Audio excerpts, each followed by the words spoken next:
దేశంలో లోక్సభ నియోజకవర్గాల పునర్విభజన జరగబోతోంది అనే అంశం ఇప్పుడు దక్షిణ భారతదేశంలో ఒక పెద్ద చర్చకు దారితీసింది.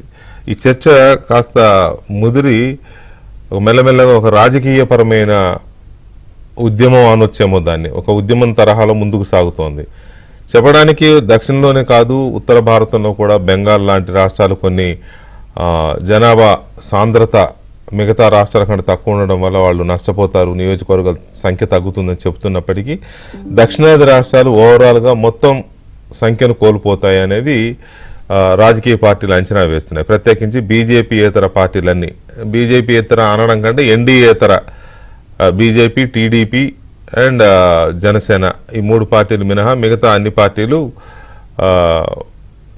దక్షిణంలో మన సౌత్లో లోక్సభ స్థానాలు పెద్ద సంఖ్యలో తగ్గిపోబోతున్నాయి అనేది. ఎందుకంటే గడిచిన 3 దశాబ్దాల్లో కుటుంబ నియంత్రణని బాగా ఇంప్లిమెంట్ చేసిన రాష్ట్రాలు దక్షిణాది రాష్ట్రాలే. అటు ఉత్తర భారతదేశంలో కానీ ఈశాన్య రాష్ట్రాల్లో కానీ ఆ ఉద్యమం పెద్దగా జరగలేదు, కుటుంబ నియంత్రణ అనేది పెద్దగా జరగలేదు. దాంతో దక్షిణాది రాష్ట్రాల్లో జనాభా ఎదుగుదల పర్సంటేజ్ అనేది బాగా తగ్గింది. ఇప్పుడు చూస్తే అప్పుడే సంతోషం అనుకున్నాం, చిన్న కుటుంబాలు, చింతలేని కుటుంబాలని రకరకాల ప్రచార నినాదాలతో పారితోషికాలు కూడా ఇచ్చి ప్రజల్ని ఇచ్చేయడం. ఇక్కడ రాష్ట్ర ప్రభుత్వాలు కేరళ దగ్గర నుంచి మొదలు పెడితే కేరళ, తమిళనాడు, కర్ణాటక, అప్పుడున్న ఉమ్మడి ఆంధ్రప్రదేశ్, ఈ రాష్ట్రాలు ఏంటంటే బాగా ప్రజల్ని ఒక అవేర్నెస్ తీసుకొచ్చి ప్రోత్సహించాయి. కుటుంబ నియంత్రణ చేసుకునే విధంగా, ఒకరు పిల్లలు లేదా 2 పిల్లలు మ్యాక్సిమంతోనే సరిపెట్టే విధంగా అది ఒక అవేర్నెస్ తీసుకొచ్చి చాలా మంచి ఇది కావాలి అనేది చేశారు. ఇప్పుడు అదే మనకి శాపం అవుతోంది అనేది ఇప్పుడు సౌత్ పార్టీల ఆందోళన. ఎందుకంటే రాబోయే నియోజకవర్గాల డీలిమిటేషన్, పునర్విభజన అంటాం కదా, అది జనాభా లెక్కలు చేసి 2026లో జనాభా జనగణన చేసి ఆ జనగణన ఆధారంగా గనక నియోజకవర్గాల పునర్విభజన చేస్తే దక్షిణాది రాష్ట్రాలు బాగా కోల్పోతాయి. తమిళనాడు 10 స్థానాలని, అలాగే తెలంగాణ, ఆంధ్ర కలిపి ఒక 10 స్థానాలని, కర్ణాటక ఒక 10 స్థానాలని, ఇట్లా పెద్ద సంఖ్యలో కోల్పోయే ప్రమాదం ఉంది అనేది ఆందోళన చెందుతున్నాయి. ఇప్పటికే టోటల్ లోక్సభ స్థానాల్లో మన ఇవి 130, అంటే 23% మాత్రమే మన నంబర్ ఉంది. అలాంటిది ఇంకా తగ్గిపోయి 19% పడిపోతాము అనే ఒక ఆందోళన పెద్ద ఎత్తున వ్యక్తమవుతోంది. వీటిలో ఎక్కువగా నష్టపోతున్నది తమిళనాడు రాష్ట్రం బాగా నష్టపోతోంది. విడిపోకపోతే ఉమ్మడి ఆంధ్ర కూడా నష్టపోయేది, కానీ విడిపోకపోవడం వల్ల నష్టం జాయింట్గా కలిస్తే ఈక్వలే, అదే 9 నుంచి 10 స్థానాలు కోల్పోతారు. సో ఈ పరిస్థితుల్లో కాస్త ఎక్కువగా దూకుడు ప్రదర్శిస్తున్న డిఎంకే అధినేత ముఖ్యమంత్రి స్టాలిన్, తమిళనాడు ముఖ్యమంత్రి స్టాలిన్ దీన్ని ఒక ఉద్యమ రూపం ఇచ్చారు. ఇవాళ దక్షిణాది నాయకులు, ముఖ్యమంత్రుల సమావేశం జరిగింది చెన్నైలో. దీనికి పంజాబ్ నుంచి పంజాబ్ ముఖ్యమంత్రి భగవంత్ సింగ్ మాన్ కూడా ఆమ్ ఆద్మీ పార్టీ ముఖ్యమంత్రి, ఆయన వచ్చారు. ఇక్కడ నుంచి మన తెలంగాణ ముఖ్యమంత్రి రేవంత్ రెడ్డి వెళ్ళారు, పిసిసి అధ్యక్షుడు మహేష్ కుమార్ గౌడ్, అలాగే బీఆర్ఎస్ పార్టీ కూడా ఈ ఉద్యమంలో తమ వంతు పాత్ర పోషించబోతోంది. వాళ్ళు కూడా, బీఆర్ఎస్ పార్టీ కూడా కొత్తగా చేయబోయే జనగణన ద్వారా లోక్సభ నియోజకవర్గాల పునర్విభజన జరిగితే మన రాష్ట్రాలకు నష్టం జరుగుతుంది అని ఆ నినాదంతో ఏకీభవిస్తోంది, ఆందోళనతో. సో అందువల్ల బీఆర్ఎస్ తరఫున పార్టీ వర్కింగ్ ప్రెసిడెంట్ కేటీఆర్, మరికొందరు నాయకులు కూడా కలిసి హాజరయ్యారు. పంజాబ్, కేరళ రాష్ట్రాల ముఖ్యమంత్రి భగవంత్ సింగ్ మాన్, అలాగే పినరయి విజయన్, శిరోమణి అకాలీదళ అధ్యక్షుడు Balwinder Singh, Karnataka deputy CM DK Shivakumar తదితరులు ఈ సమావేశంలో పాల్గొన్నారు. ఇక్కడ చాలా కీలకంగానే చర్చించారు, సుదీర్ఘంగా చర్చించారు, తీర్మానం కూడా చేశారు. దీనికి ఎట్టి పరిస్థితుల్లో ఒప్పుకునేది లేదు అంటూ తీర్మానం కూడా చేశారు. పాత జనాభా లెక్కల ప్రకారమే పునర్విభజన జరగాలి తప్ప కొత్త జనగణన చేసి కొత్త లెక్కల ప్రకారం చేయడానికి వీల్లేదనేది ఇవాళ ఈ సమావేశం చేసిన తీర్మానం. సో అందువల్ల ఇది ఎలా ఉండబోతోంది, ఇది అసలు కేంద్రం మనసులో ఏముంది, ఇంతవరకు కేంద్ర ప్రభుత్వం వైపు నుంచి ఎలాంటి సిగ్నల్స్ లేవు దీని మీద. చేస్తారు అనే ఒక ఒక చర్చ తప్ప ఎలా చేస్తారు, ఏంటి, విధి విధానాలు ఏంటి, కేంద్రం దీని మీద ఏం ఆలోచిస్తుంది, ఆలోచిస్తే ఇష్టారాజ్యంగా బుల్డోజ్ చేసుకు వెళ్ళిపోతారా పార్లమెంట్లో చర్చించకుండా, ఇటువంటివి ఏవీ లేవు. బీజేపీ అదే అంటోంది. అసలు ఇంతవరకు విధి విధానాలు లేవు, దాని మీద కేంద్రం ఇంతవరకు ఏమీ దాని మీద మాట్లాడలేదు. మాట్లాడకుండా ఎందుకు ఇంత హడావుడి చేసి దీన్ని ఏదో పెద్ద సమస్యగా సృష్టిస్తున్నారు అనేది బీజేపీ విరుచుకుపడుతోంది. వీళ్ళేమో అంతా అయిపోయిన తర్వాత మేము ఆపమన్నా మీరు ఆగరు కాబట్టి ముందు నుంచే మా ప్రొటెస్ట్ చేయబోతున్నాం, మీరు ఇలా చేయబోతున్నారని మేము నమ్ముతున్నాం కాబట్టి దాన్ని వద్దు అని మేము చెబుతున్నాం అనేది వీళ్ళు అంటున్నమాట. దీంట్లో బీజేపీ ఏమీ లేకుండా మీరు హడావుడి చేస్తున్నారు అనే దాంతో పాటుగా కౌంటర్ అటాక్ కూడా దిగింది, అలా స్టార్ట్ చేసింది. ఉదాహరణకి బండి సంజయ్ కానీ లేకపోతే అరవింద్, నిజామాబాద్ ఎంపీ అరవింద్ కానీ వీళ్ళు కొంత 2 అడుగులు ముందుకేసి కాస్త భూత పురాణం కూడా అందుకున్నారు.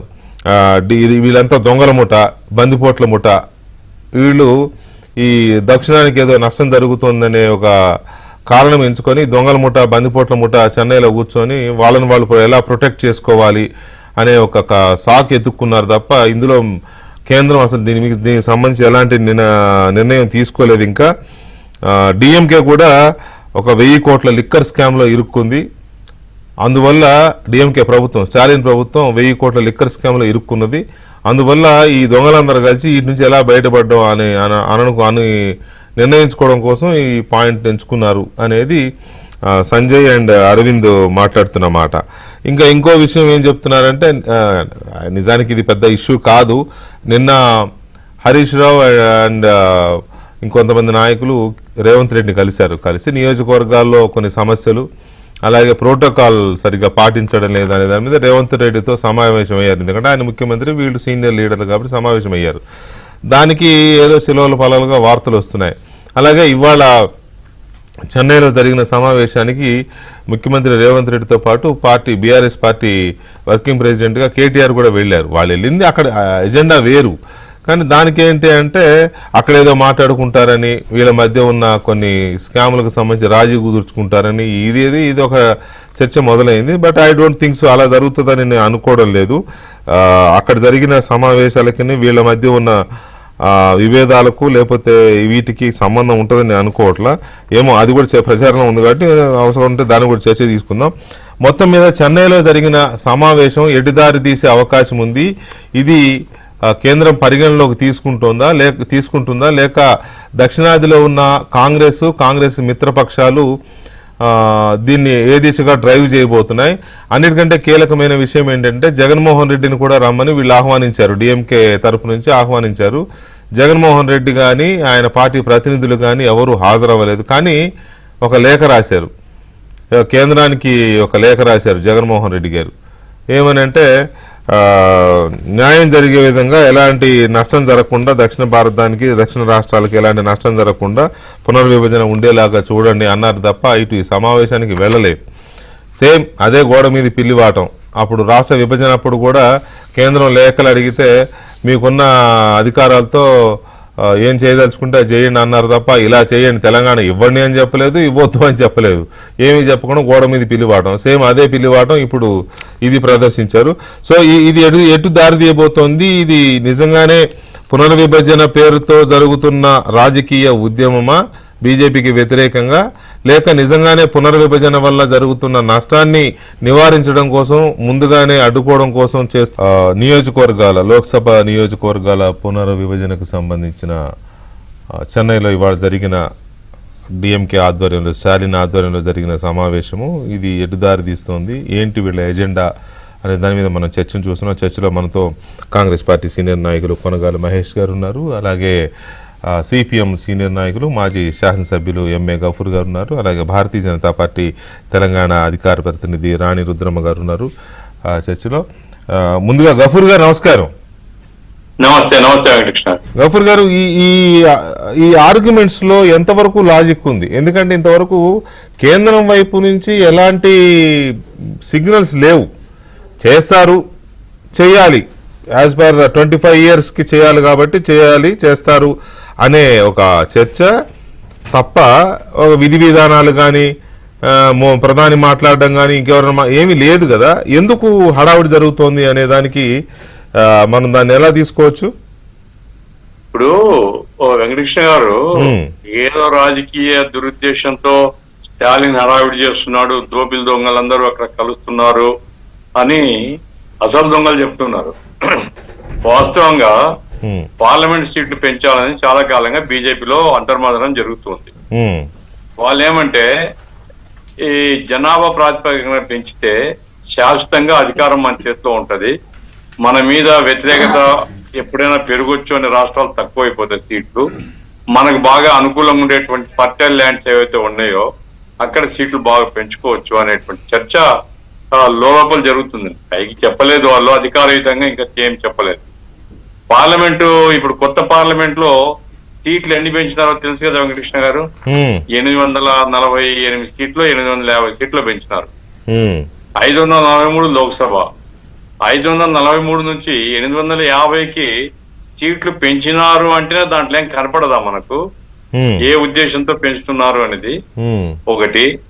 రెండవది ఏమంటే ఇప్పుడు ఈ రహస్యం ఉందండి, ట్రాన్స్పరెంట్ గా ఉండాలి కదా. కేంద్ర ప్రభుత్వము 26 అంటే ఎంత దూరం ఉందండి, ఇప్పుడు 25, 26 అంటే నెక్స్ట్ ఇయర్. 26లో డీలిమిటేషన్ చేయాలనే ఆలోచన ఉంటే పార్టీల ముందు చట్టకి పెట్టాలి కదా. అట్లేం పెట్టలే, ఎందుకంటే లాస్ట్ మినిట్ లో పెడతారు. ఇప్పుడు జమిలీ ఎన్నికలు పెట్టినట్టు ఇంకోటి పెట్టినట్టు లాస్ట్ మినిట్ లో పెడతారు, అయిపోయింది అనేసి అనిపిస్తారు. వాళ్ళకి మెజార్టీ ఉంది, నేనేం కాదన్నా, మెజార్టీ ఉంది. కానీ మెజార్టీ పార్లమెంట్ మెజార్టీని బట్టి దేశాన్ని మొత్తం నడిపించడం సాధ్యం కాదండి. అన్ని పార్టీల యొక్క ఆమోదం తీసుకోవాలా, అఖిలపక్ష ఆమోదం తీసుకోవాలా, ప్రజాభిప్రాయం ఏకంగా ఉండేట్లుగా చూసుకోవాలా. అంటే ఇప్పుడు ఒక 50 ఏళ్ల క్రితం జరిగిన డీలిమిటేషన్ కదా, 71 సెన్సెస్ ప్రకారం అప్పుడు చేసినారు. ఆ ప్రకారం 543 స్థానాలు అయినాయి.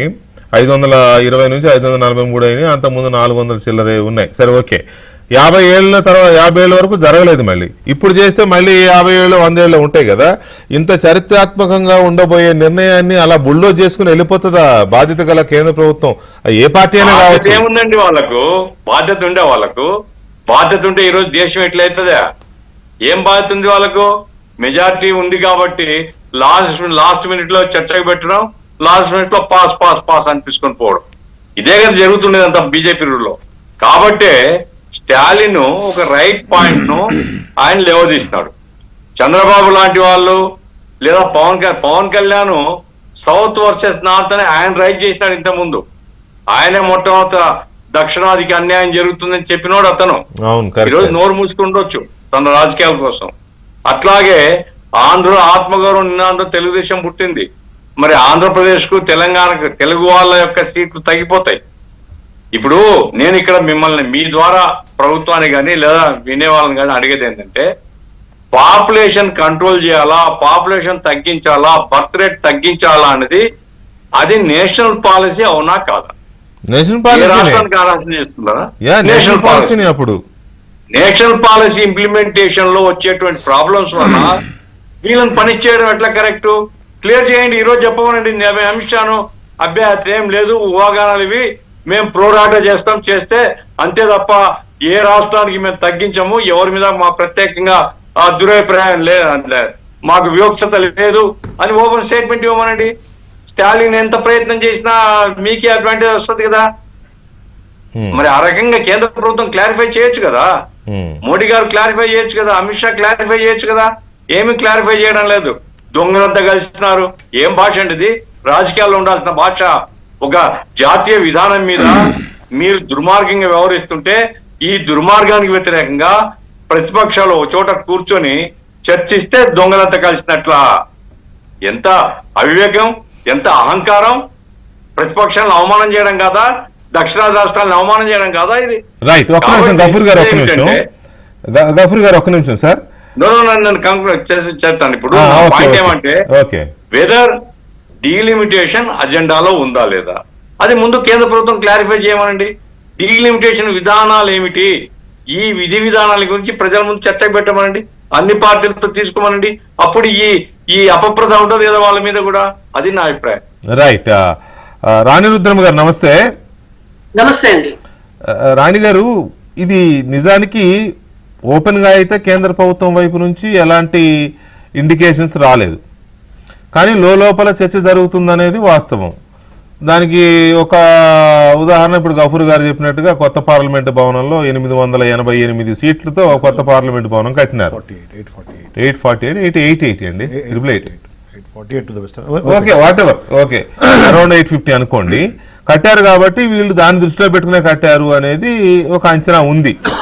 డెఫినెట్ గా లెక్క ప్రకారం అయితే నియోజకవర్గాల పునర్విభజన జరగాలి. సెన్సెస్ కూడా జరగట్లేదు కాబట్టి, ఎందుకంటే మన 21లో జరగాల్సిన సెన్సెస్ జరగలేదు కాబట్టి దీనికోసం ఆపారనే అనుమానం కూడా ఉంది పార్టీల్లో, చాలా పార్టీల్లో. అది గనక జరిగితే మన రాష్ట్రాలకు నష్టం జరుగుతుంది అనేది వీళ్ళ ఆందోళన అని వాళ్ళు చెప్తారు, నేను అనడం కాదు, వాళ్ళు చెప్తున్నారు. వాళ్ళు కూర్చున్నారు, నెక్స్ట్ హైదరాబాద్ లో కూర్చుంటారు, ఏదో మూవ్మెంట్ ఏదో స్టార్ట్ చేస్తున్నారు. దానికి మీ పార్టీ ఏమో సీరియస్ గానే రియాక్ట్ అవుతోంది.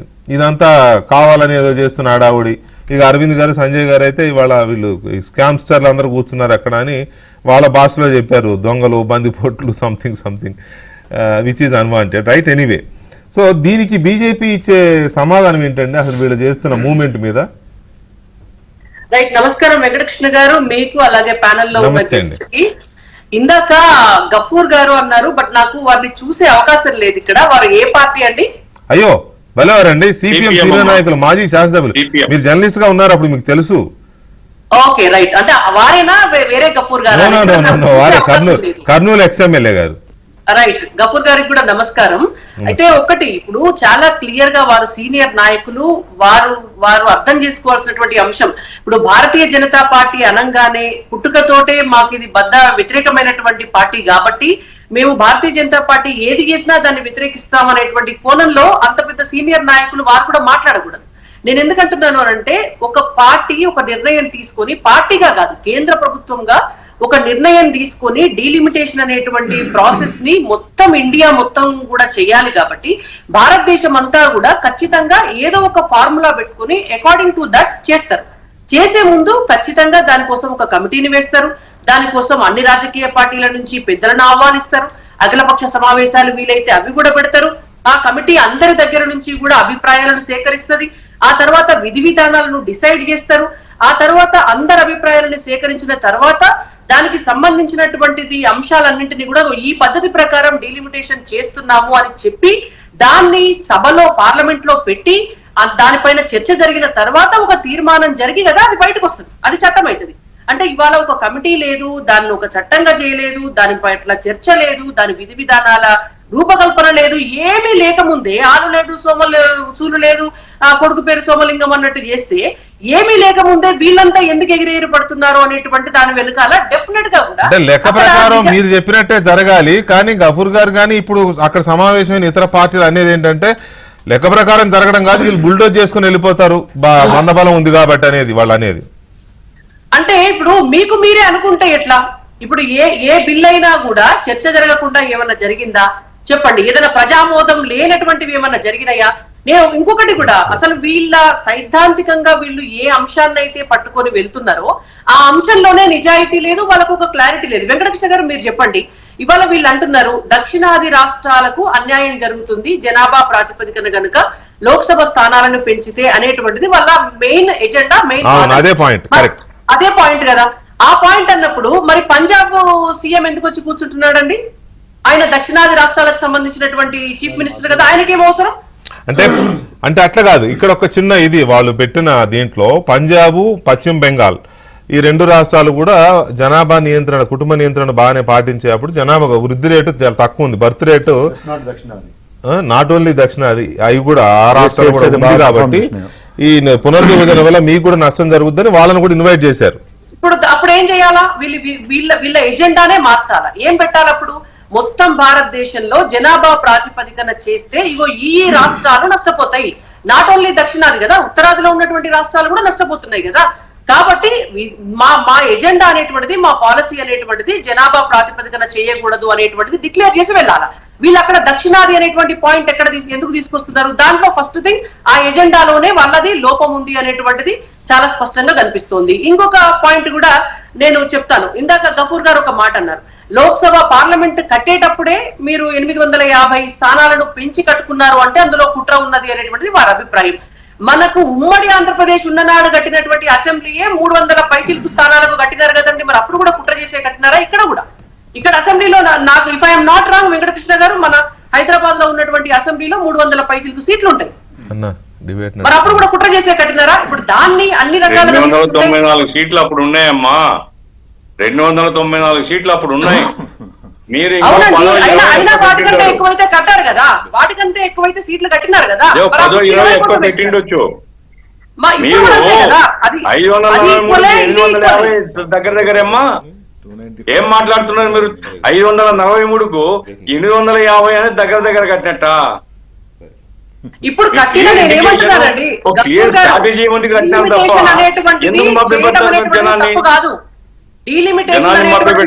తప్పు కాదు, డెఫినెట్ గా కడతారు, కట్టి ఉండవచ్చు కాక, దానికోసం పెంచడం కోసమే కట్టి ఉండవచ్చు కాక, కానీ మీరు చేసేటటువంటి ఆర్గ్యుమెంట్ లో లోపం ఉంది అనేటువంటిది నేను చెప్తున్నాను. ఇంకొకటి, స్టాలిన్ గారు ఇంకొక విషయం కూడా మాట్లాడుతున్నారండి. వారు సమిష్టిగా మనం కొట్లాడాలి, సమిష్టి లాభాల కోసము మనం ఆలోచన చేయాలి అంటున్నారు. వారి రాష్ట్రంలో త్రిభాషా సూత్రాన్నే వారు అనుసరించట్లేదు, ఇంకొక భాషనే వారు ఎంటర్ చేయట్లేదు. వారు మొత్తం ప్రపంచంలో వాడేటటువంటి ఇంగ్లీష్ భాషనేమో వారు నేర్చుకుంటారట, భారతదేశంలో ఒక భాగంలో మాట్లాడే హిందీని వారు నేర్చుకోరట. ఓకే, అది కూడా మనం యాక్సెప్ట్ చేద్దాం. ఇవాళ ఓకే, మీరు హిందీని నేర్చుకోరు, తెలుగును పెట్టండి, పెడతారండి స్టాలిన్ గారు? 3వ భాషగా తెలుగును పెట్టమనండి. వాళ్ళ తమిళనాడులో పెట్టేంత సహృదయం వారికి ఉందా? అంటే ఎక్కడ కూడా దేశంలో ఈ భాషలకు సంబంధించిన వాదన ఎప్పటి నుంచో ఉంది. సరే, అది కొంత మనం కన్సిడర్ చేసినా, ఎందుకంటే ఎక్కడికక్కడ లోకల్ భాషాభిమానాలు ఉంటాయి కాబట్టి కొంత కన్సిడర్ చేసినా, ఇది ఎలాగా కేంద్ర ప్రభుత్వం దీన్ని అడ్రస్ చేయబోతుంది అనేది ఒకటి కీలకమైన అంశం. అయితే ఇప్పుడే నాకు వచ్చిన ఒక చాలా top source breaking news, April 14 Ambedkar Jayanti సందర్భంగా హైదరాబాద్ లో 2వ సమావేశం జరగబోతోంది. ఇవాళ చెన్నైలో జరిగింది కదా, 2వ సమావేశం హైదరాబాద్ లో. ఇంకా లైక్ మైండెడ్ పార్టీస్ ని, లైక్ మైండెడ్ లీడర్స్ ని, ఇంకా అదర్ సోషల్ యాక్టివిస్టులని దక్షిణ భారతదేశం నుంచే కాదు, ఇతర రాష్ట్రాలు, దేశవ్యాప్తంగా ఉన్న ఇతర రాష్ట్రాలు ఈ విషయంలో, ఈ సమస్య పైన కలిసి వచ్చే సోషల్ యాక్టివిస్టులను అందరినీ పిలిపించి ఏప్రిల్ 14 అంబేద్కర్ జయంతి సందర్భంగా హైదరాబాద్ లో తెలంగాణ ముఖ్యమంత్రి రేవంత్ రెడ్డి ఆధ్వర్యంలో భారీ సమావేశం జరుగుతుంది. అలాగే పరేడ్ గ్రౌండ్స్ లో అదే రోజు ఈ నాయకులు అందరితోటి ఒక భారీ బహిరంగ సభను కూడా ప్లాన్ చేస్తున్నట్టు ప్రభుత్వం అధికారికంగా ఇప్పుడు నాకు వచ్చిన సమాచారం. దీని మీద ఎలా ఉండబోతోంది ఏంటి అనే అది అంటే ఇప్పుడు బీజేపీ వైపు నుంచి రాణి రుద్రమ గారు చేసే ఆర్గ్యుమెంట్ మీరు విన్నారు కదా, ఏమీ లేకుండా ఎలా చేస్తారు, ప్రభుత్వం వైపు నుంచి ఎలాంటి ఇండికేషన్స్ కానీ లేకపోతే ఏమీ లేకుండా ఎలా చేస్తారు అనేది బీజేపీ చేస్తున్న ఆర్గ్యుమెంట్. వీళ్ళే ఏదో ఊహించుకోనో లేకపోతే కావాల్సుకొని ఒక పాయింట్ ఒకటి ఎత్తుకొని వాళ్ళ ఎగ్జిస్టెన్స్ కోసం, సర్వైవల్ కోసం ఉద్యమాన్ని ఏదో తీసుకొస్తున్నట్టుగా చేస్తున్నారు అనేది బీజేపీ సీరియస్గానే చేస్తుంది ఆ కౌంటర్ అటాక్. దాని మీద కాంగ్రెస్ పార్టీ స్టాండ్ ఏంటి? అంటే బీజేపీ చేసే రాజకీయ ఎత్తుగడలను అంచనా వేసే దానికి బీజేపీకి ఉన్న దానికంటే 3 అనుభవం ఉన్నటువంటి పార్టీ కాంగ్రెస్ పార్టీ అనే విషయం బీజేపీ నాయకులు ఎవరు మర్చిపోవద్దు.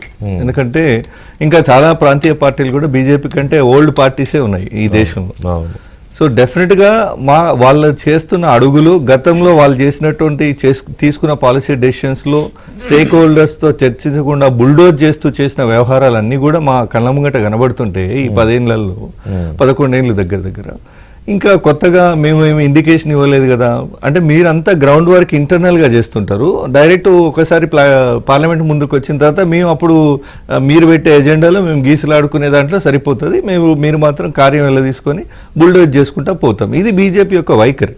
అది 1 నేషన్ 1 ఎలక్షన్లో జరిగింది. 1 నేషన్ 1 ఎలక్షన్లో దేశం అంటే బీజేపీ ఒక్కటే కాదు కదా, సబ్బండ ప్రధాన ప్రతిపక్షంగా కాంగ్రెస్ ఉంది, 100 మంది పార్లమెంట్ సభ్యులతో కాంగ్రెస్ ఉంది, మిగతా రాజకీయ పక్షాలన్నీ కూడా ఉన్నాయి.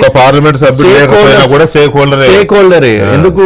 ఎన్నికల సంఘం చేత నమోదు కాబట్టి గుర్తించబడిన ప్రతి రాజకీయ పార్టీ ఈ దేశంలో జరగబోయే ప్రతి రాజకీయ నిర్ణయంలో వాళ్ళ అభిప్రాయ సేకరణ జరగాలి.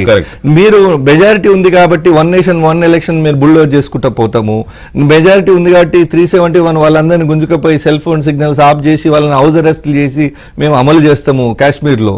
తర్వాత మీకు ఇష్టం ఉన్నట్టు అసెంబ్లీ స్థానాల సంఖ్య ఎక్కడ అవసరమో అక్కడ పెంచుకుంటాము.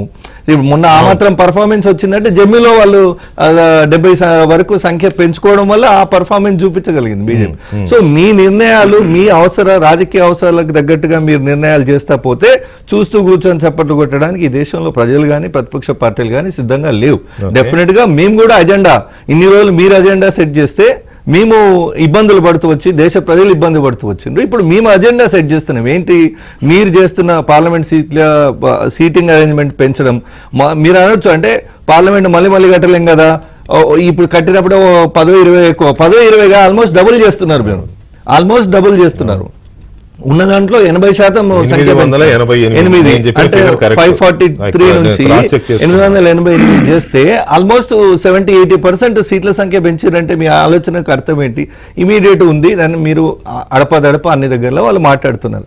మేమేమంటున్నామంటే దక్షిణాది రాష్ట్రాలకు ఎప్పుడు ఒక వివక్ష జరుగుతుంది. దానికి ఎస్పెషలీ ఈ ఫండ్ డివల్యూషన్ లోనే అది చాలా ప్రస్ఫుటంగా కనబడుతుంది.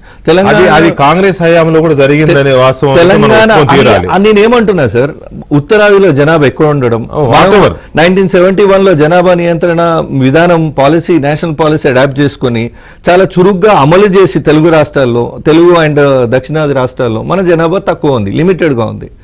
వాళ్ళ జనాభా అది వాళ్ళు సరిగా అమలు చేయాలి, వాళ్ళ జనాభా ఎక్కువ ఉంది. దాని ప్రకారము ఫండ్ ఎవల్యూషన్ ఎట్లాగో మనకు జరిగే అన్యాయం జరుగుతుంది. రేపు పొద్దున సీట్ల విషయంలో కూడా అన్యాయం జరిగితే వచ్చే ఆర్థిక వనరులలో అన్యాయం ప్రమాదం ఉంది. మీరు మహేష్ గారు గమనిస్తున్నారా?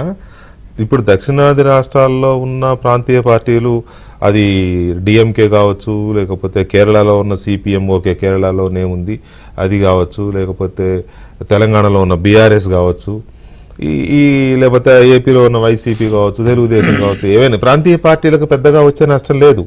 కానీ బీజేపీతో సరే ఇప్పుడు నంబర్స్ ఎలా ఉన్న జాతీయ పార్టీగా ఉన్న కాంగ్రెస్ పార్టీ దక్షిణాదిలో సీట్లను ఈ రకంగా గొడవ చేస్తోంది అంటే ఉత్తరాదిలో మీకు వ్యతిరేకత వచ్చే అవకాశం లేదా? ఆ మేరకు బీజేపీకి ఉత్తరాదిన సింపతి ఇవన్నీ పెరిగే అవకాశం లేదా? ఒకవేళ అట్లా రాజకీయాలు ఎత్తులే వేసుకుంటే తెలంగాణ రాష్ట్రం సపరేట్గా ఏర్పాటు అయ్యేదే కాదు అన్న. ఎక్కువ రాష్ట్రాలు ఉన్నటువంటి 32 సీట్లు ఉన్నటువంటి ఒక 35 సీట్లు ఉన్నటువంటి ఒక రాష్ట్రాన్ని, 25 పార్లమెంట్ స్థానాలు ఉన్న ఒక ఆంధ్రప్రదేశ్ రాష్ట్రాన్ని ఆల్మోస్ట్ ఇంకా మనకు ఇది రాదు, ఇప్పుడు అప్పుడే రాదు, ఒక 15 ఏళ్ళు మనం మెంటల్ గా ప్రిపేర్ అయ్యి ఉండాలనుకునే తెలంగాణ రాష్ట్రం. కాంగ్రెస్ బీజేపీ పొలిటికల్ క్యాలిక్యులేషన్స్ లో ఎప్పుడు కూడా ప్రజల సంక్షేమం వైపే కాంగ్రెస్ పార్టీ ఆలోచన ఉంటుంది తప్ప, ఒకవేళ ఇక్కడ పెంచితే ఇక్కడ తగ్గితే ఉత్తరాదిలో మాకు ఏమైనా ఇబ్బంది అవుతుంది అట్లాంటి పొలిటికల్ ఇంట్రెస్ట్ ఏం లేదు దీనిలో. ఓన్లీ ఏంటంటే దక్షిణ రాష్ట్రాలకు అన్యాయం జరగదు అనేది. మేము డీలిమిటేషన్ కు వ్యతిరేకంగా 100% స్టబన్ ఉన్నాం. డీలిమిటేషన్ కి మేము వ్యతిరేకం కాదు. ప్రొరాటో బేసిస్ లో చేస్తే లేదు ఫేర్ డీలిమిటేషన్ చేస్తే మేము యాక్సెప్ట్ చేస్తాం. మీరు చెప్పే సూత్రం ఏంటి దీనికి? మరి 26లో జనగణన జరగాలి కదా, 21లో చేయలేదు, 26లో జరగాలి. జరిగిన తర్వాత ఇప్పుడు కేంద్రం ఒకవేళ ఓపెన్ గా చెప్పకపోయినా, అధికారికంగా చెప్పకపోయినా ప్రోరాటా ప్రకారం చేస్తారు అనేది కదా ఇప్పుడు మీ అనుమానం. పోరాట ప్రకారం చేయమంటాం అంటే జనాభా లెక్క ప్రకారం ఒక మీ అనుమానం కదా, ఏ లెక్కన చేయాలనేది మీ పార్టీలు అన్ని చేస్తున్నారు. స్టేట్ యాజ్ ఏ యూనిట్ గా తీసుకుంటూ ఉన్న స్థానాల పెంపు సంఖ్యను బట్టి ఓవరాల్ గా అక్కడ తీసుకుపోయి ఎంత ఉంటే అంత. అంటే ఇప్పుడు ఇందాక ఇవాళ ముఖ్యమంత్రి గారు చెన్నైలో మాట్లాడిన స్పీచ్ మీరు చూడొచ్చు. నా మల్కాజ్గిరి ఎంపీగా నేను పనిచేసి ఉన్నాను. 35 లక్షల మంది జనాభా ఉంటది. డెఫినెట్లీ ఇది హార్డ్ టు డీల్ విత్. ఏ ఎంపీకైనా కూడా ఈ కొన నుండి ఆ కొనకపోవడం టఫ్ అవుతుంది.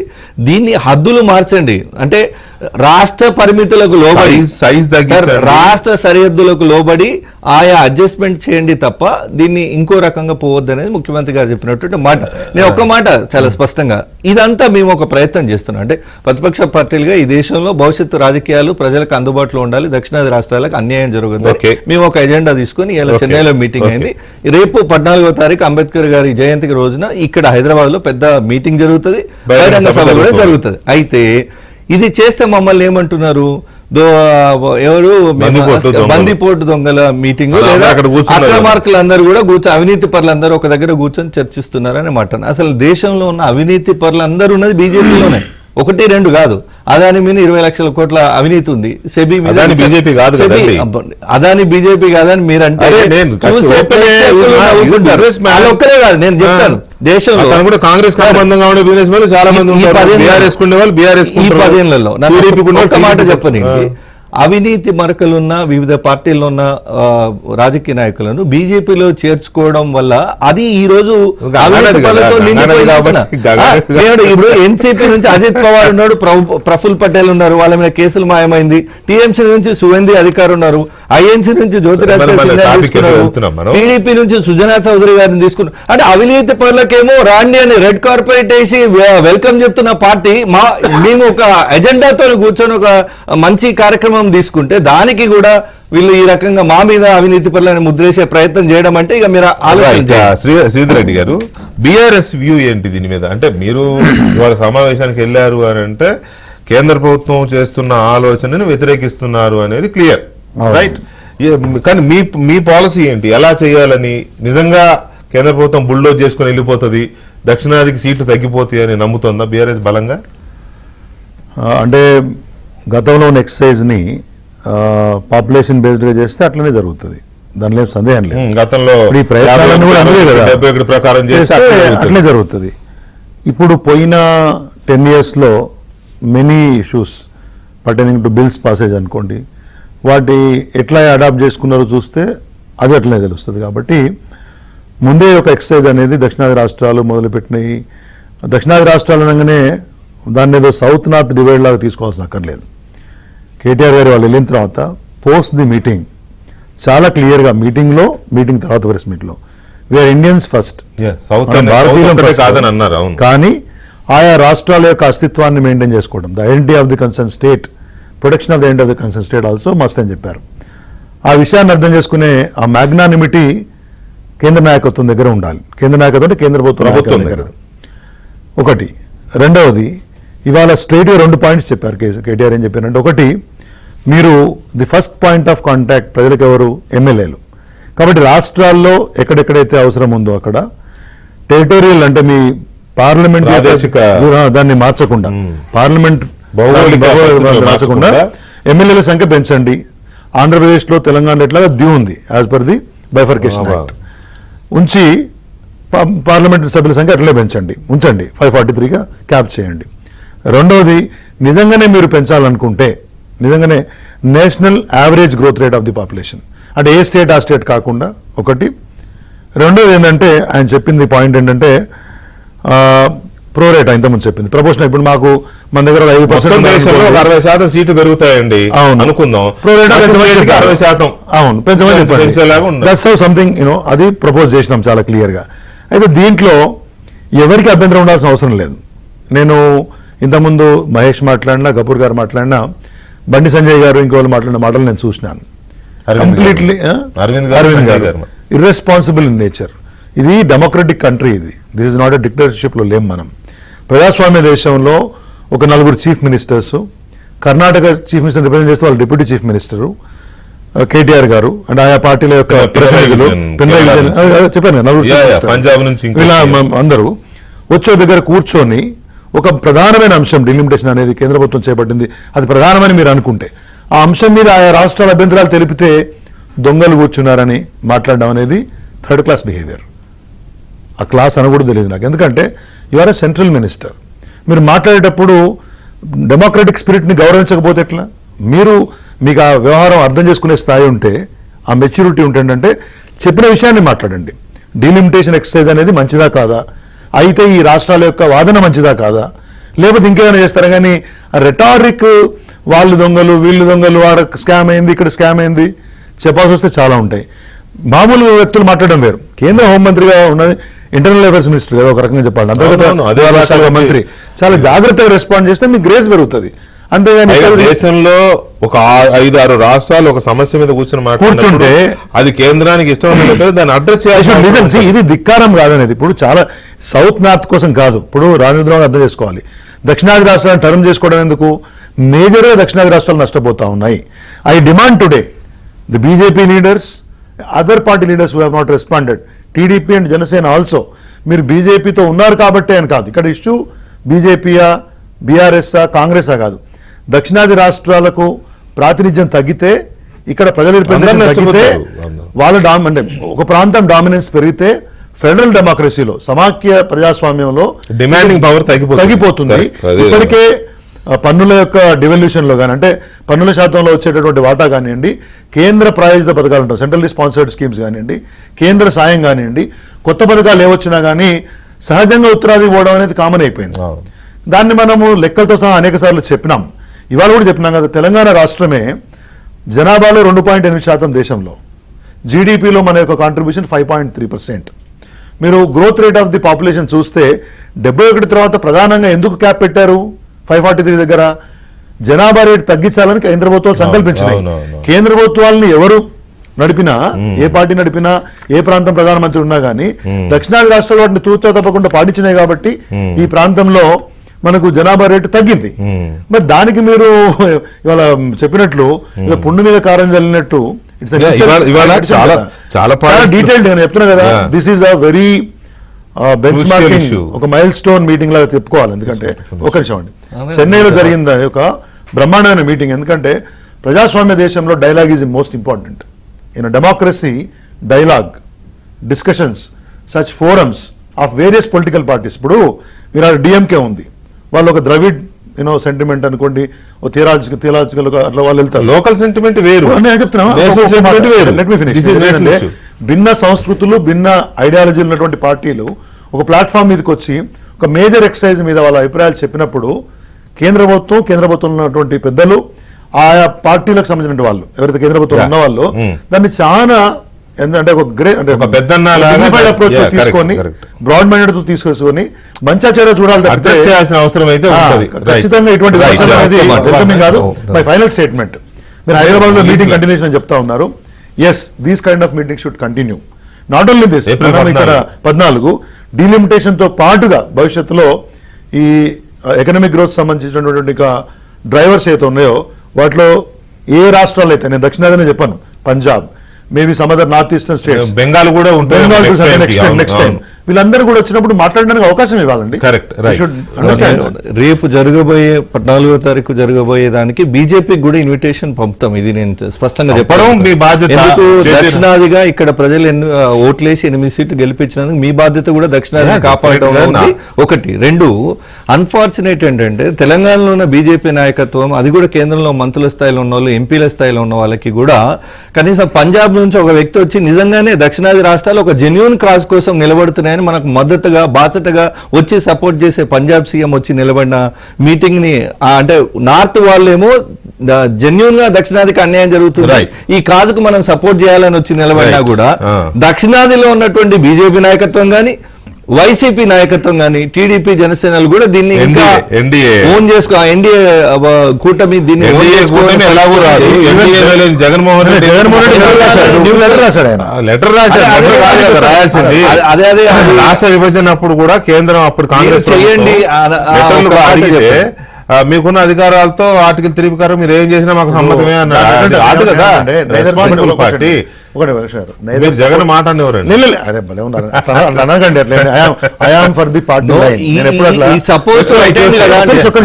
ఒక ఇనిషియేటివ్ స్టార్ట్ చేసినప్పుడు హీ మే నాట్ ఇంక్లూడ్ అయి ఉండొచ్చు, వాళ్ళ ఇంకోసారి వస్తుండొచ్చు, ప్రతినిధి లైన్ అయితే రాసా.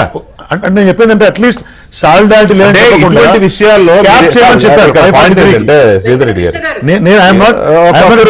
రాణి గారు ఒక్క నిమిషం, 2-3 పాయింట్లు ఉన్నాయి ఇక్కడ, దయచేసి లెట్ మీ సే సంథింగ్.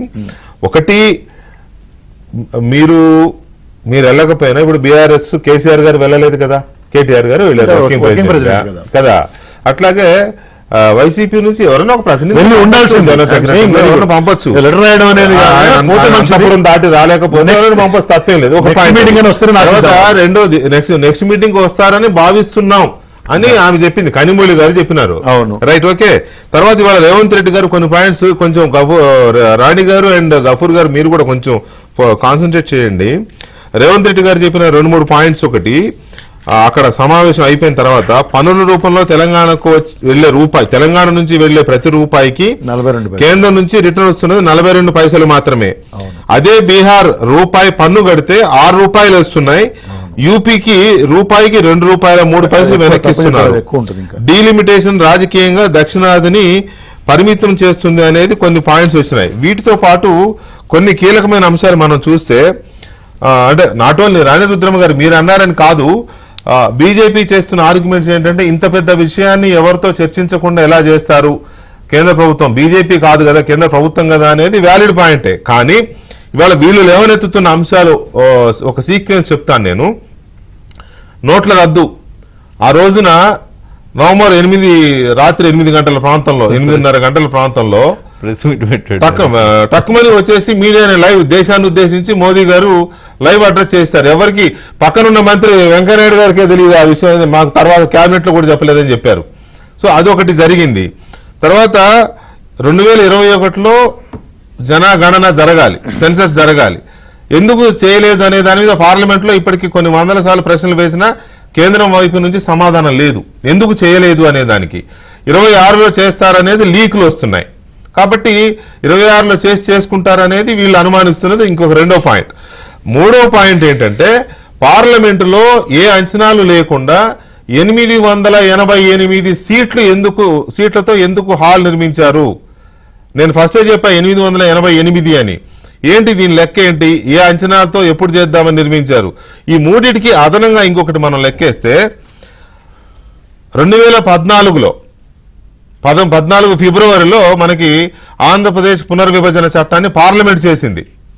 ఆ పార్లమెంట్ చేసిన పునర్విభజన చట్టంలో 10 ఏళ్లలోగా సీట్ల విభజన జరగాలి.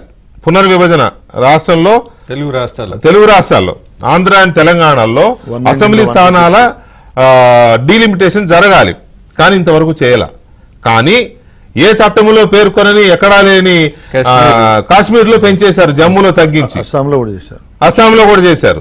సో ఇటువంటి కొన్ని నిర్ణయాల వల్ల ఏం చేస్తారే అనే అనుమానాలు ఉన్నాయి. గఫూర్ గారు, ఇప్పుడు మనం చర్చ చేసినా కానీ లేకపోతే మధ్యలో నాకు వచ్చిన ఫీడ్బ్యాక్ కానీ హైదరాబాద్లో నెక్స్ట్ సమావేశం డేట్ ఫిక్స్ అయింది, రైట్?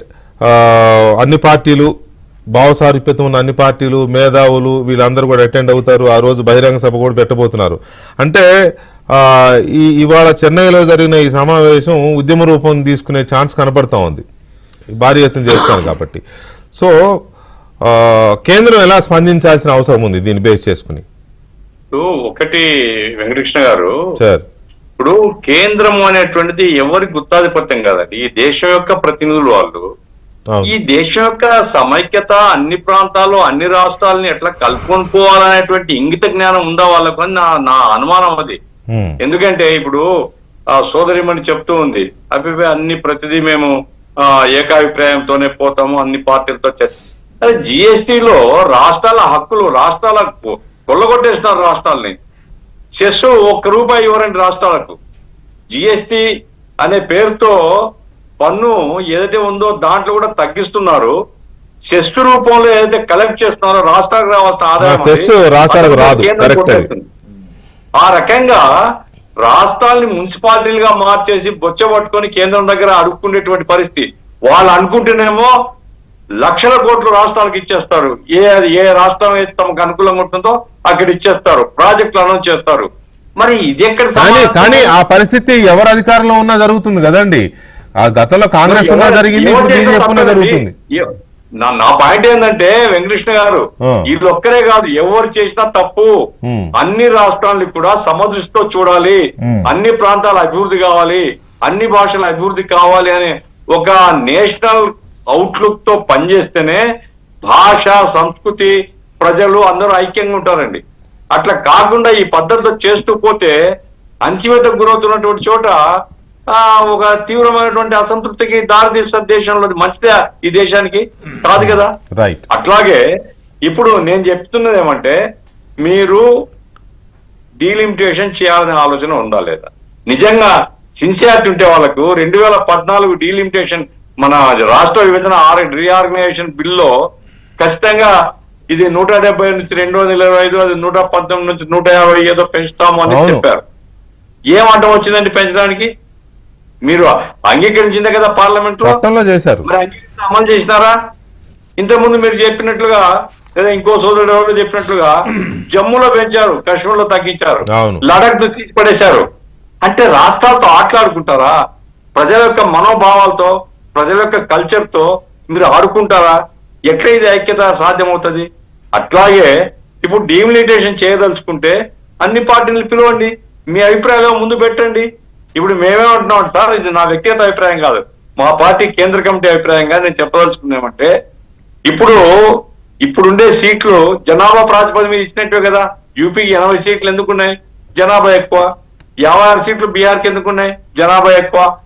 అయితే జనాభా ప్రాతిపదిక మీద ఉమ్మడి ఆంధ్రప్రదేశ్ 42 లేదా 39, తమిళనాడుకి ఇవన్నీ డిస్ట్రిబ్యూట్ అయినాయి కాబట్టి ఇప్పుడు జనాభా ప్రాతిపదిక అనేటువంటి అంశంతోనే ఈ సీట్లు ఉన్నాయి. కాబట్టి దీన్ని ప్రోరాటా పెంచేస్తే జనాభాకు అన్యాయం జరగదు, దేశం సమైక్యత వర్ధిల్లుతుంది. అందుకోసం మీరు పెంచదలుచుకుంటే ఎన్ని పెంచుతారో ముందు చెప్పండి, ప్రోరాటా ప్రకారంగా అన్ని రాష్ట్రాలకు పెంచండి. రైట్, అది దేశానికి మంచిది, ప్రజల మధ్య ఐక్యతకు మంచిది.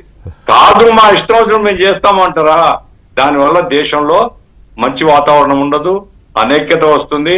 అట్లాగే ఇప్పుడు భావన అంచువేతకు గురవుతున్నాం అంటే భావన ఈ దేశంలో ప్రజలకు మంచిది కాదు. రైట్, లేదు అంటారా? సస్పెండ్ చేయండి, డీలిమిటేషన్ సస్పెండ్ చేసి ఇంకో 10 సంవత్సరాలు 20 సంవత్సరాల తర్వాత.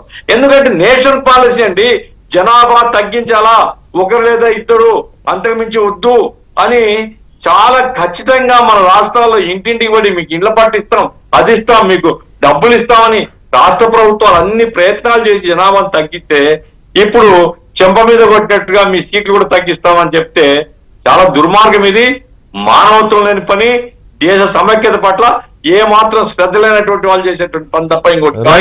కాబట్టి ముందు క్లారిఫై చేయండి, ఆ తర్వాత ఆల్ పార్టీ మీటింగ్ పెట్టండి.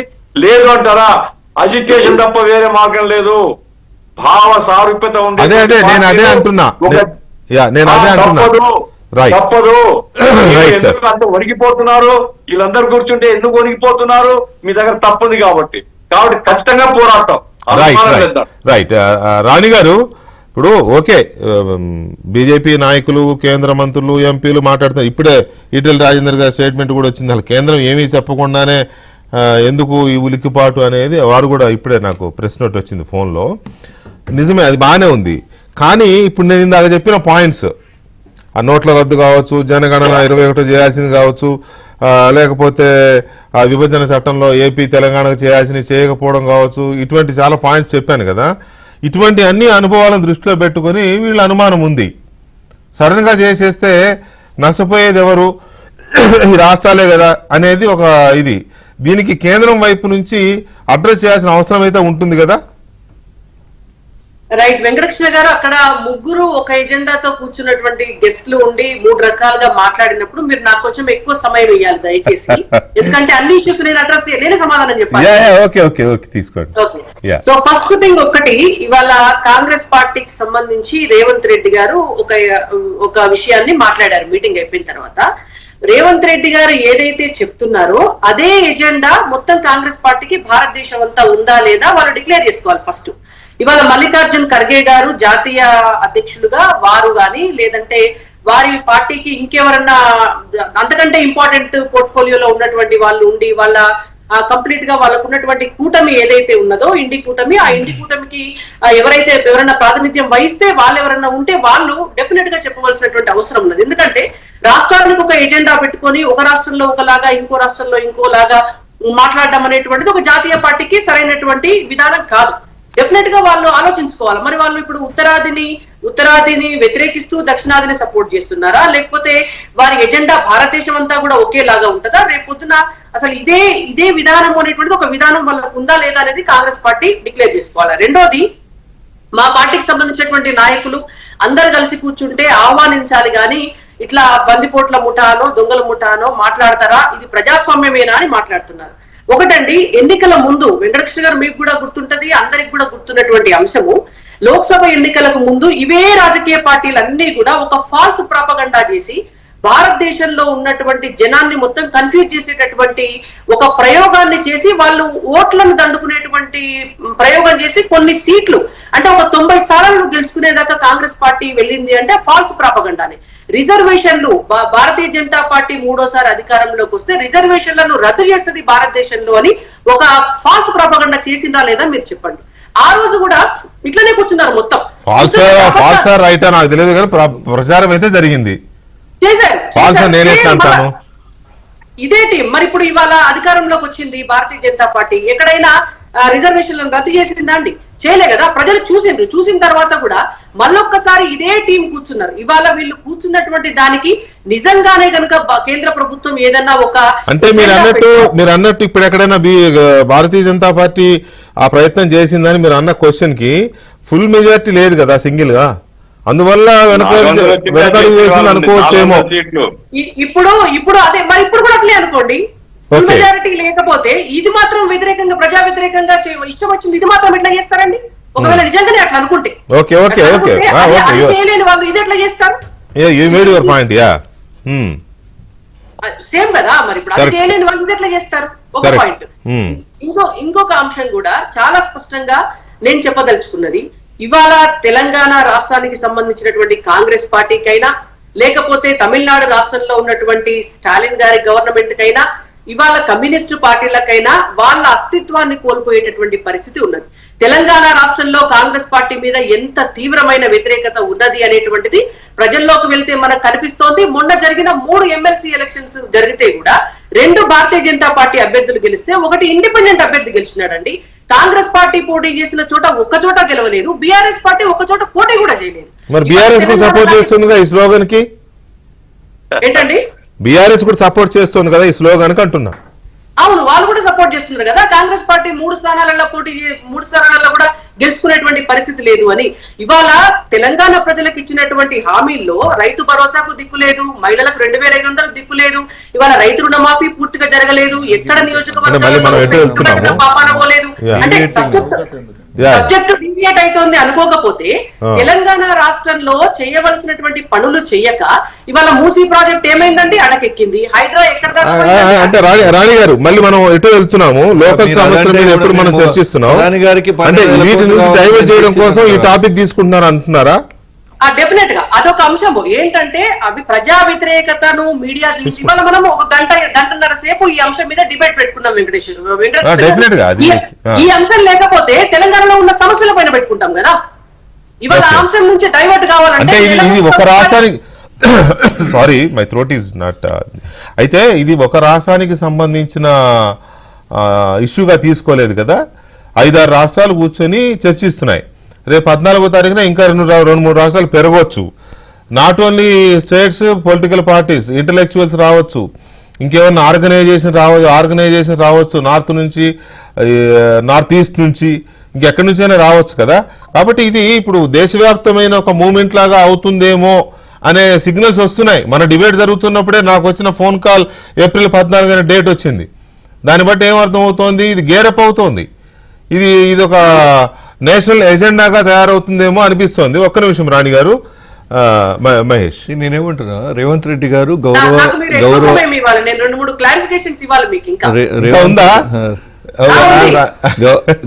ముఖ్యమంత్రి గారు ఒక రాష్ట్ర ముఖ్యమంత్రిగా తీసుకుంటానులే ఒక రాష్ట్ర ముఖ్యమంత్రిగా ఇట్లా దక్షిణాది రాష్ట్రాల సమావేశం జరుగుతుంటే వెళ్లే ముందు జాతీయ నాయకత్వం అనుమతి తీసుకోకుండా వెళ్తాడండి? ఇది ఏం ప్రశ్న? నేనేమంటున్నా, డెఫినెట్ గా శివకుమార్ గారు రాయల్ పక్కకున్న అడిగిన ప్రశ్న అది కాదు.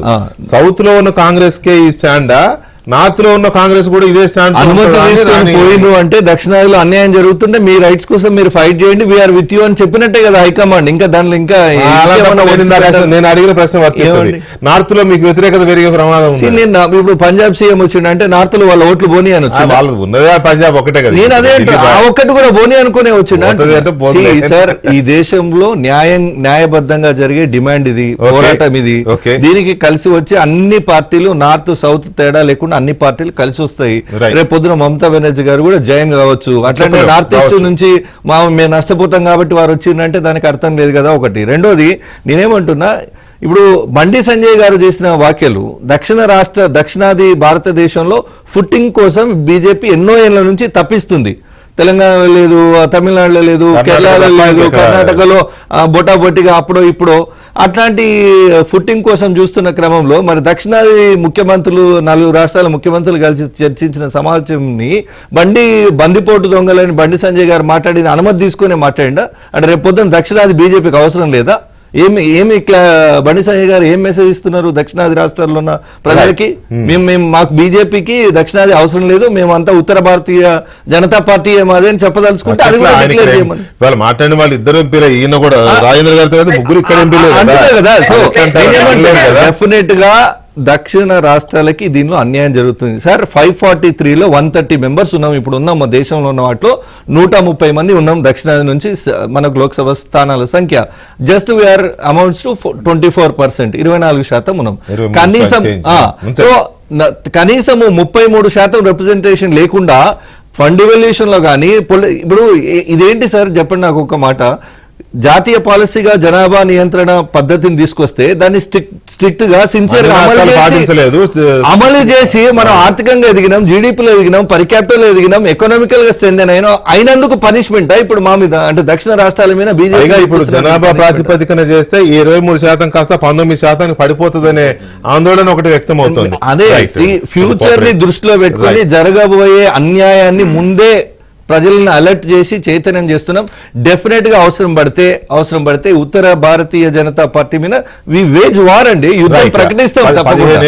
15 ఏళ్లుగా దేశ సినారియో, పొలిటికల్ సినారియో ఒకలాగా ఉంది కదా, ఇప్పుడు ఇది ఒక మూమెంట్ రూపం తీసుకుంటే సినారియో మారే అవకాశం ఏమైనా ఉందా?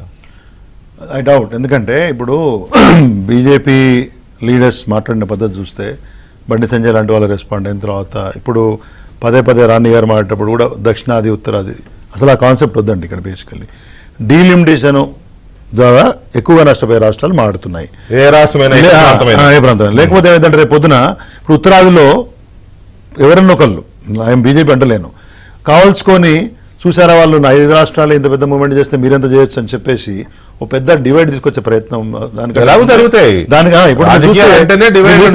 ఇవాళ సాయంత్రం నుంచో రేపటి నుంచో మొదలైతే వాళ్ళకి అనుకూలంగా ఉన్న నేషనల్ మీడియా ఛానల్స్ కొన్ని మొదలు పెడతాయి. ఎన్డీఏ పార్టీలు చాలా ఎక్కువ కదా ఉన్నాయి కాబట్టి ఆ ప్రమాదం రాకుండా ప్రివెంటివ్ మెజర్స్ తీసుకోవాల్సింది సెంట్రల్ గవర్నమెంట్. మేము కిషన్ రెడ్డి గారు చెప్తా ఉన్నారు ఇంతకుముందు, స్టార్ట్ కాలేదు, రూల్ రాలేదు, అప్పుడే మాట్లాడతారంటే ఎవరికైనా మాట్లాడే స్వేచ్ఛ ఉంది. మీరు చెప్పిన తర్వాతనే మాట్లాడే అవసరం ఎవరికైనా ఉంటుందా? ముందు ఊహించి నష్టం జరుగుతుందంటే మాట్లాడతారు. రెండోది ఏంటంటే అసలు ఇంతకుముందు కిషన్ రెడ్డి గారి స్టేట్మెంట్ ఇక్కడ చూశాను, మీ దగ్గర చూశాను, దక్షిణాదిపై మోదీ గారికి ప్రత్యేకమైన ప్రేమ ఉంది, అది ఓకే ఉండదేమో.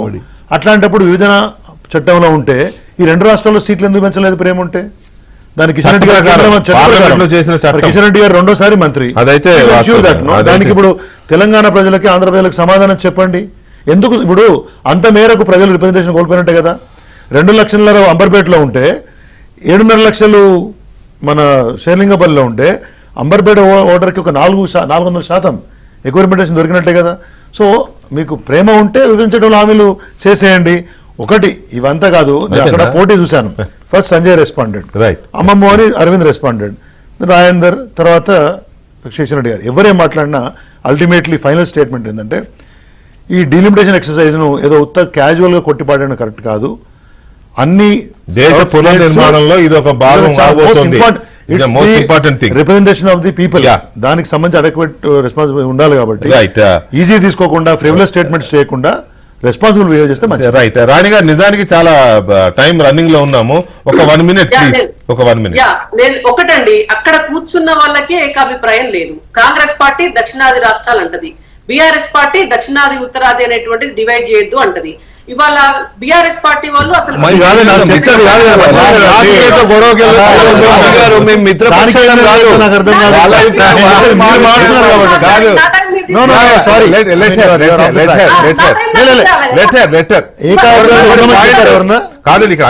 కరెక్ట్ గారు. ఇక్కడ ఎవరైనా ఒక నిమిషం, ఇక్కడ ఎవరైనా ఏకాభిప్రాయంలో ఉన్నామని చెప్పామా? దక్షిణాది ఉత్తరాది మీరు మాట్లాడారు కాబట్టి అట్లా కాదండి. బేసికల్లీ నష్టపోయే రాష్ట్రాలు కాబట్టి రాష్ట్రాలు వస్తే మీరు కంక్లూడ్ చేయండి. వీళ్ళ స్టేట్మెంట్లు ఎట్లా ఉంటాయంటే ఇదే బీఆర్ఎస్ పార్టీ వాళ్ళు ఏం చెప్తారండి, తెలంగాణ రాష్ట్రానికి బీజేపీ గుండు సున్నా ఇచ్చింది, ట్యాక్స్ రెవల్యూషన్ ఫండ్స్ కూడా రాలేదంటారు. కాంగ్రెస్ పార్టీ వాళ్ళు కూడా ఏమంటారంటే రేవంత్ రెడ్డి గారు మాకు పెద్ద గాడిద గుడ్డు ఇచ్చింది అంటారు. ఇదే రేవంత్ రెడ్డి గారు ఇవాళ నేషనల్ మీడియా ముంగట ఏం మాట్లాడారంటే 42% ట్యాక్స్ రెవల్యూషన్ ఫండ్స్ మాకు వస్తున్నాయి అని అంటారు. కాంగ్రెస్ పార్టీ రూపాయికి 40 పైసలు, అదే బీహార్ కి 6 రూపాయలు పోతుంది. ఓకే. ఏమి ఇవ్వరు, అంటే ఒకటి రాణి గారు, అది రాణి మీరు గారు, ఇచ్చేదే అండి. మనకు మా దగ్గర రూపాయలు తీసుకొని మాకు 40 పైసలు ముష్టి అనుకుంటే ఎట్లా? ఎజెండాగా కాదండి, ఇక్కడ మనకు తెలిసిందే- కేటీఆర్ కూడా చెప్పారు మనకు తెలిసిందే రూపాయికి 42 పైసలు ఒక్క నిమిషం. వచ్చినాయి, సెస్ కౌంట్ చేస్తే 26 పైసలే. ఒక్క నిమిషం. మనకు తెలిసిందే ఇక్కడ పాలిటిక్స్ అంటేనే ఐదర్ కన్విన్స్ ఆర్ కన్ఫ్యూజ్. ఇది రాజకీయం, ఏ పార్టీ చేసినా ఇదే రాజకీయం. వాళ్ళు ఏకాభిప్రాయంలో ఉన్నా ఏకాభిప్రాయం లేకపోయినా మొత్తం మీద అన్ని పార్టీలు కలిసి ఒక ఇష్యూ అయితే చేస్తాయి. కాకపోతే ఈ ఇష్యూ మాత్రం ఫ్లేరప్ అవుతుందేమో అనిపిస్తోంది. చూడాలి కేంద్రంలో ఉన్న ఎన్డీఏ ప్రభుత్వం, మోదీ గారి ప్రభుత్వం దీన్ని ఎలా అడ్రస్ చేస్తుంది అనేది wait and see. Thank you very much Rani Rudrama గారు, గఫూర్ గారు, శ్రీధర్ రెడ్డి గారు అండ్ మహేష్ గారు. థ్యాంక్ యూ అండి. ఇది వాటి డిబేట్. మళ్ళీ నెక్స్ట్ డిబేట్లో కలుద్దాం. శుభరాత్రి.